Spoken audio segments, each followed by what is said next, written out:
There are so many cool ways that you can craft with brown bag. I'd like to show you a technique for embossing.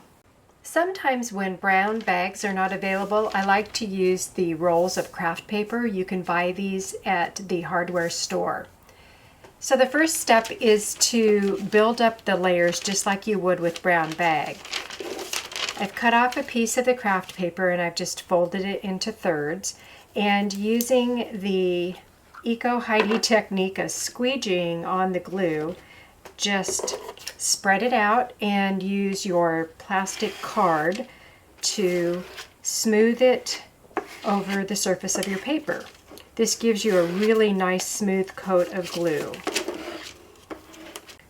So fold in your first layer, apply glue over the entire surface again, and then fold over to create your 3 layers. Once your layers of brown paper have dried, you can then emboss it. And what I like to use is this embossing folder. And you can see how beautifully that embosses your brown paper. This happens to be the same size as the box that I'm using, so this works great for this project. I'm covering just a plain wood box with my embossed brown paper, and as I mentioned, it's the right size, so I'm just going to cut right along the edge of the embossed lines.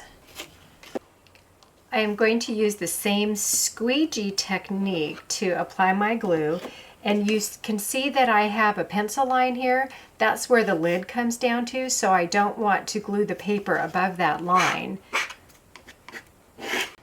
Be sure when you're applying your glue that you get enough glue along all of the edges, because you want this piece of embossed paper to set down very carefully along the edges. You want to be sure it's all glued down. I also like to take a piece of the leftover paper to press and rub.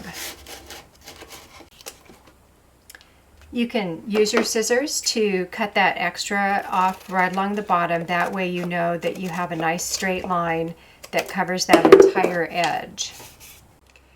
To cover up these raw edges, I take a piece of the embossed paper and put it into my cutting machine and actually use the scoring tool to just score right down the center.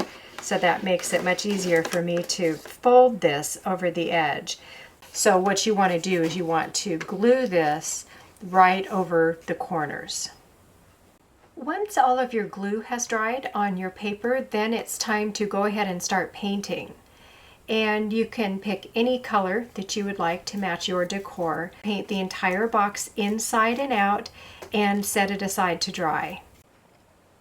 A couple of ideas for finishing your box are to add some wooden balls to the bottom for feet.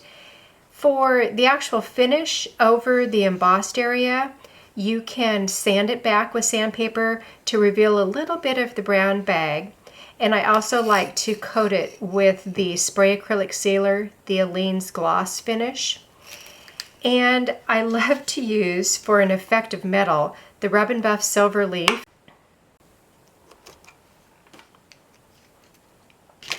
And you just pick this up with your finger and rub it over the raised surface.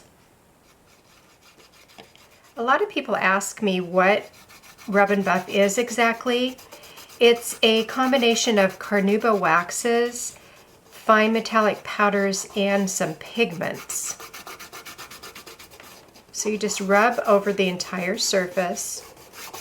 And all you need to do is, when this sets for a while, you just use a soft cloth and you can rub it in a little bit more and it buffs it up. You will need to let it set for several days. The Rub and Buff can oxidize and change color a bit when you use it in high humidity climates. So a sealer should be used, and they do recommend a water-based varathane sealer. Isn't that pretty? Look at how that just accents that design. As you can see, depending on what final color that you put onto your embossed brown bag, you can create all sorts of different effects. I love this look of the embossed metal. I'm Tiffany Windsor, and I think it's cool to craft.